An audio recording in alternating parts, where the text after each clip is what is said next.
Mahkamah Konstitusi siap menerima laporan gugatan dari Tim Badan Pemenangan Nasional Prabowo Subianto Sandiaga Uno yang akan mengajukan gugatan hasil pemilu presiden. Juru bicara MK, Fajar Laksono, mengatakan batas waktu pengajuan perkara perselisihan hasil pemilihan umum tahun 2019 berakhir pada Jumat pukul 23:59. Berbeda dengan untuk sengketa pemilu legislatif, sengketa pemilu presiden tidak memerlukan perbaikan berkas. Tim BPN Prabowo Sandiaga Uno rencananya melayangkan gugatan perselisihan hasil pemilu presiden ke Mahkamah Konstitusi Jumat malam. Penyerahan permohonan dipimpin Direktur Komunikasi dan Media BPN Hasim Joyo Hadikusumo. Mekanisme Pilpres ini pengajuan permohonan, tapi permohonan ini nanti akan diregistrasi tanggal 11 Juni.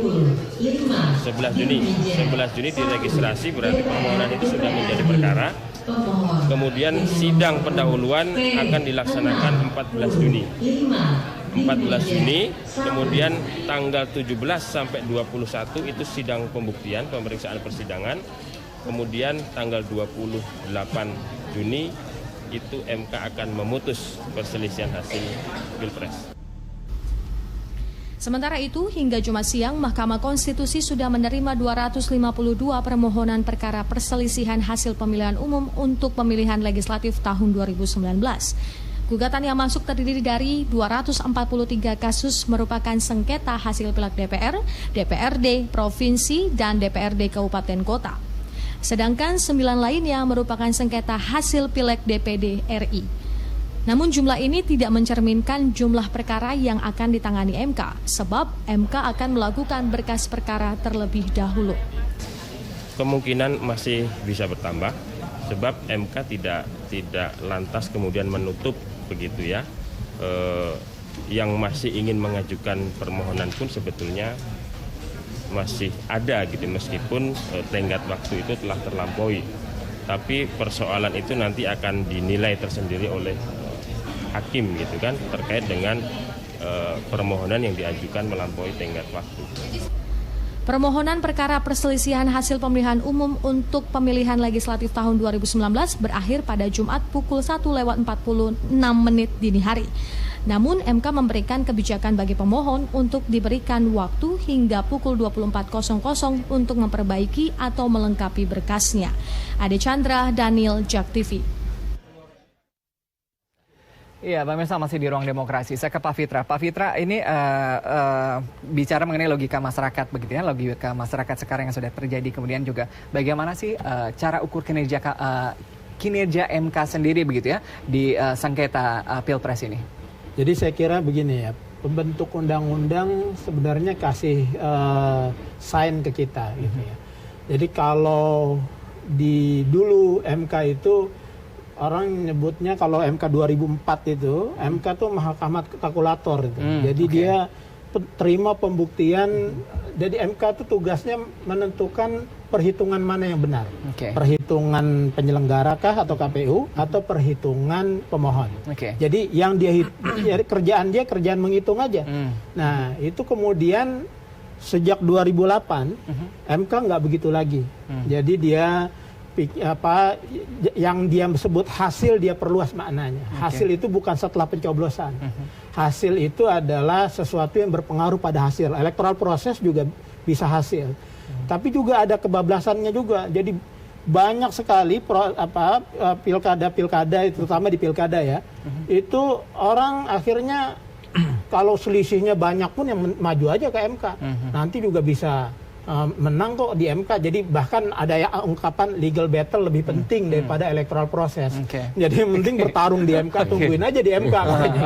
Nah, belakangan, saya lihat ini ya, belakangan kalau di pilkada sekarang ada syarat legal standingnya, itu orang-orang yang punya selisih 0,5 sampai 2%, tergantung wilayah dari penetapan KPU.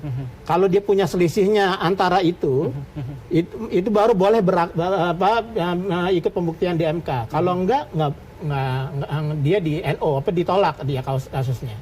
Nah, tidak dapat diterima. Nah, di Pilpres nggak ada angka itu. Jadi nggak ada angka batasan persentasi untuk sebuah kasus diterima. Sekarang kan bedanya berapa? Di atas 10% ini. Ya, di atas 10% bisa diterima. Nah, artinya sebenarnya kita bisa baca bahwa pembuktian yang seperti ini sebenarnya harusnya tidak terlalu penting dilakukan di Mahkamah Konstitusi. Karena kalau bicara pembuktian setengah sampai 2% aja, itu di pilkada ditolak karena kapasitas pembuktian di MK susah untuk melakukan lebih di atas itu. Karena tadi ya banyak ada constraint waktu, ada desain pembuktiannya, ada beban pembuktian yang yang ada pada pemohon. Nah ini di Pilpres apalagi 10%. Siapa yang bisa melakukan itu gitu ya? Dia harus minimal 5% lebih, berarti dia harus lakukan gitu ya. Nah, oleh karena itu maka yang dilakukan di Pilpres saya kira bukan lagi pembuktian kuantitatif yang penting. Ya, jadi kalau pembuktian kuantitatif tidak menjanjikan buat pemohon nih. Ya, jadi nanti nilai keadilannya orang bisa pertanyakan gitu. Nah, jadi sedangkan banyak masalah kecurangan dan sebagainya. Nah, ini maka yang kalau gini yang penting adalah kualitatif, TSM, terstruktur sistematis masif. Kalau dia signifikan, nah ini signifikan tapi harus dimaknai kualitatif. Kualitatif itu artinya jangan harus membuktikan kecurangan tapi kualitas kecurangannya. Jangan kecurangannya masif. Masif itu artinya apa? Di atas 50%. Berarti 400.000 TPS. Wah, nggak bisa itu. Ya, jadi apakah ini dilakukan terstruktur oleh tim ses, oleh atas perintah tim ses atau pesertanya sendiri, atau disistematis saling berkait ini dengan yang lain, bukan sporadis gitu. Nah, masifnya itu bukan sesuatu yang harus dibuktikan dari segi jumlah, tapi dari segi kualitas. Nah, jadi kalau kecurangan ini kualitasnya cukup memadai untuk ya ini ternyata ada banyak kecurangan, atau yang ketiga data. Atau data DPT. Banyak DPT yang tidak logis. Ada ternyata DPT banyak dihuni oleh orang yang sebenarnya tidak sah menjadi pemilih. Atau juga DPT ada kehilangan orang banyak kehilangan hak pilihnya. Atau juga soal syarat. Ada syarat-syarat yang tidak terpenuhi. Misalnya soal money politik, soal pelaporan dana kampanye dan sebagainya. Nah, itu yang bisa dibuktikan. Saya kira nanti arah pembuktian harus difokuskan ke arah sana daripada harus capek-capek kita ngangkut C1 gitu. Sebenarnya kapasitas pembuktian, desainnya pembuktian itu tidak bisa memadai. Dan juga Pak Fitra, ini kan kalau kita baca logika masyarakat tuh pengen tahu begitu ya. Betul nggak sih ada kecurangan begitu ya, logika masyarakat? Betul nggak dicurangi sih begitu ya? 02 betul nggak dicurangi begitu? Apakah ini akan keluar hasilnya begitu di keputusan MK nanti? Iya, ya harusnya MK bisa melakukan. Jadi beberapa kali misalnya memang saya ini MK harus berani, hakim MK saya kira untuk melakukan ini. Nah, karena kalau MK sangat fokusnya hanya pada pembuktian perhitungan, itu nanti nilai keadilan dari putusannya itu, rasa keadilannya nanti orang banyak bertanya. Jadi kalau jadi kecurangan ini memang ada dua tahap ya. Jadi pertama terjadi perhitungan yang salah, dan itu apakah ini terjadi karena kecurangan. Nah, jadi sebenarnya saya sih setujunya ya, desain penegakan hukum di pemilu itu kan pelanggaran pemilu banyak nih. Ada pidana, ada sengketa proses, ada pelanggaran administrasi. Nah, ini diadili dulu nih yang lain-lain, baru masuk ke MK. Ini beban ke MK juga terlalu banyak nih. Harus dia membuktikan kecurangan itu kebenaran material nih yang harus benar ini curang, kesalahan penghitungan ini berdasar dari kecurangan atau dari kealpaan atau kesalahan itu. Saya ke Pak Said dulu ya. Pak Said, ini menarik tadi yang dikatakan oleh Pak Fitra begitu ya, bahwa banyak kan kontestasi politik sendiri ini bukan lagi masyarakat melihat dari electoral proses, tapi ujungnya nih, lebih curang, ke legal battle gitu. Nah, curang nggak kayak gitu? Itu gimana tuh melihat skemanya? Pertanyaan sederhananya gini, ini pemilu 2019 curang nggak sih? Curang. Saya yang bilang itu. Ukurannya apa? Pilpres 02 bilang curang. 01 menemukan puluhan ribu dugaan kecurangan. Sekjen PDIP ngomong begitu. Sama-sama ya dosa. 3, partai-partai baik pengusung 01 maupun 02 maju ke MK. Karena kursinya dia nggak dapat kursi, mungkin suaranya dicurangin dan sebagainya. Berarti partai-partai, calon DPD, capres, semua bilang curang. Terus kita mau bilang pemilu nggak curang? Curang. Cuma kadar kecurangannya ini yang nanti dibuktikan di Mahkamah Konstitusi. Tapi kalau dugaannya curang, iya. Jadi jangan marah KPU kalau dibilang curang. Lo yang bilang curang itu bukan cuma 02, 01 bilang curang. Partai-partai kalau nggak curang, nggak ada yang maju ke Mahkamah Konstitusi. Kenapa dia maju ke MK? Karena suaranya merasa dicurangi. Kalau nggak dicurangi, ya mereka nggak maju ke MK. Siapa partai-partai itu? Hampir semua partai peserta pemilu. Yang 16 itu, gitu. Datanya saya belum dapat ya, tapi ada yang cuma menyoal di DPRD kabupaten saja, kota, ada yang provinsi, ada yang RI dan seterusnya gitu. Tapi pada umumnya partai-partai ini menyoal, sebagian DPD menyoal.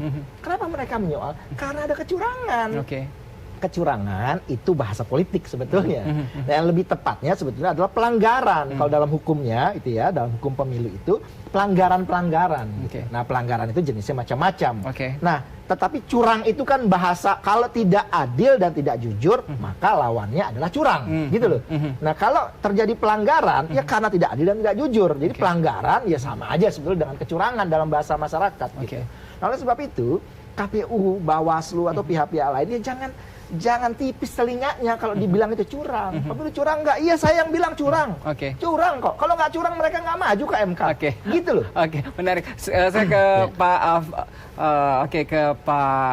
Bakir. Pak Bakir, setuju nggak begitu ya kalau misalnya tadi banyak kecurangan di pemilu 2019 ini begitu ya? Iya, dari komentar dan pernyataan masing-masing partai kan menyatakan seperti itu. Ada yang merasa dicurangi, baik partai pendukung paslon 01 maupun 02. Nah, ini sebenarnya yang tidak kalah pentingnya dalam jangka panjang pembelajaran politik bagi masyarakat dalam memberikan suara, sehingga apa yang mereka berikan secara tulus untuk partai itu tidak dicurangi hanya untuk kepentingan elit-elit ini. Kuncinya tentu ada pada partai politik, karena paslon 1 atau 2 itu pintunya adalah lewat partai politik. Bagaimana kemudian ke depan partai politik ini bisa memastikan minimal bisa meminimalisasi terhadap potensi kecurangan itu. Karena kalau masyarakat kita kan tergantung, tadi saya katakan yang paternalistik ini tergantung pemimpinnya lah. Kalau pemimpinnya mengajarkan sesuatu yang baik, pasti mereka melakukan yang baik. Nah, ke depannya saya kira yang tidak kalah pentingnya selain tadi yang sifatnya kuantitatif adalah tidak kalah pentingnya tadi yang disebut dengan pelanggaran yang kualitatif gitu. Jadi itu perlu pembelajaran yang lebih intens lagi ya. Karena kalau kita belajar dari proses-proses yang ada, misalnya kita tarik pada persoalan korupsi, ada KPK, tapi korupsi terus berjalan. Ini persoalan sesungguhnya di mana? Kalau dalam konteks election dalam pemilu ini, tentu pintu masuknya adalah lewat partai politik. Karena itu sering orang mengatakan bahwa persoalan demokrasi itu bukan persoalan faktor di luar demokrasi, tapi di dalam demokrasi itu sendiri, di mana partai politik misalnya belum maksimal memainkan perannya secara baik, sehingga yang terjadi kemudian masyarakat juga melakukan hal yang ujung-ujung sama. Lagi masuknya jadi ke legal battle lagi begitu ya, padahal itu masalah politik begitu ya, Anda melihat begitu ya. Oke. Ya Pak Musa, ini masih sangat-sangat menarik. Kita akan lanjutkan ruang demokrasi, tapi kita harus break lagi. Jangan kemana-mana, kami akan kembali sesaat lagi.